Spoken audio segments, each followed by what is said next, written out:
क्या आप ऐसी महिला की कल्पना कर सकते हैं जो कि सिर्फ अपने शौक पूरे करने के लिए किसी भी हद तक जा सकती है? जी हाँ, किसी भी हद तक। नमस्कार, स्वागत है आपका हमारे चैनल पर।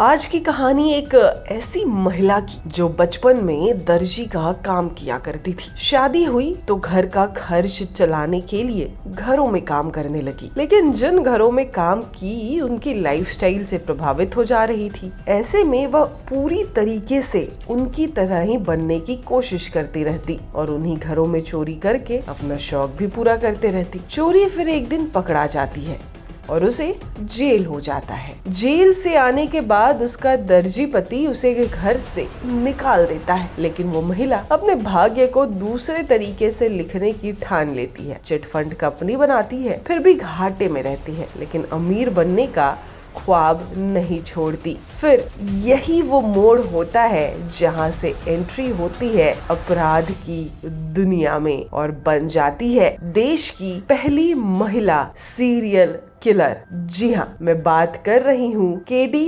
केम्पप्पा की, जिसे लोग साइनाइड मल्लिका कहते हैं, क्योंकि वो महिलाओं को विभत्स तरीके से साइनाइड खिलाकर मार डालती है। किसी को प्रसाद में जहर दे देती है तो किसी को खाने में मिलाकर दे देती है। साइनाइड मल्लिका कर्नाटक कगलीपुरा की रहने वाली थी। पुलिस के मुताबिक मल्लिका मंदिरों के आसपास उन औरतों को ढूंढती थी जो मानसिक तौर पर बहुत परेशान रहती थी। हाँ, उनके अमीर होने की पूरी जानकारी पहले ले लेती थी। वो अपने आप को भगवान का भक्त और धार्मिक महिला बनकर महिलाओं के करीब आती। इस दौरान वह महिलाओं को ये कहकर फंसाती थी कि पूजा पाठ के जरिए वह उनकी हर समस्या का समाधान करा देगी। इसके बाद महिलाओं को अपना शिकार बनाती थी। उसने पहला शिकार बनाया 1999 में बेंगलुरु के बाहरी इलाके में 30 साल की ममता राजन नाम की औरत को। उसने ममता को पूजा के नाम पर खाने पीने में साइनाइड मिलाकर दे दी थी। इससे उसकी मौत हो गई। वह उसकी कीमती चीजें लेकर फरार हो गई। यहाँ से वो जो जुर्म की दुनिया है उसमें आगे बढ़ गई और फिर तो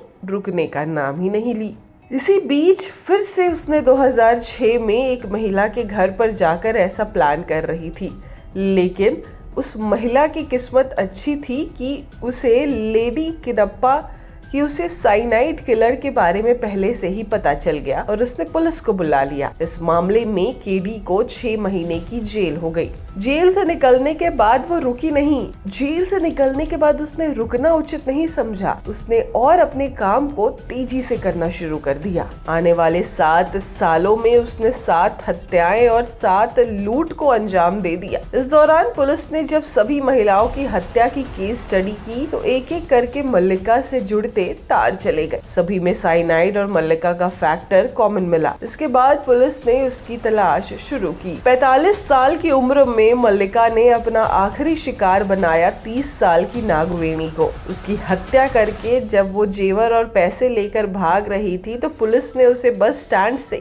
गिरफ्तार कर लिया। साइनाइड मल्लिका की ये कहानी अपराध की दुनिया में ये साबित कर चुकी है कि यहाँ जेंडर कुछ नहीं होता है। यहाँ महिलाएं भी सीरियल किलर बन सकती है। वो ना तो मानसिक तौर पर बीमार थी, ना ही मजबूर। उसे बस पैसे कमाने की लत थी और इस वजह से वो अपराध की दुनिया में बढ़ती जा रही थी। मैं फिर से कहूंगी कि अगर आपसे कोई बहुत ज्यादा प्यार से बात कर रहा है और आपकी सारी प्रॉब्लम्स को सॉल्व करने की कोशिश कर रहा है तो एक बार सोचिएगा जरूर कि वो व्यक्ति आपके लिए इतना कुछ कर क्यों रहा है, इसके पीछे की वजह क्या है। सतर्क रहिए, सुरक्षित रहिए। धन्यवाद।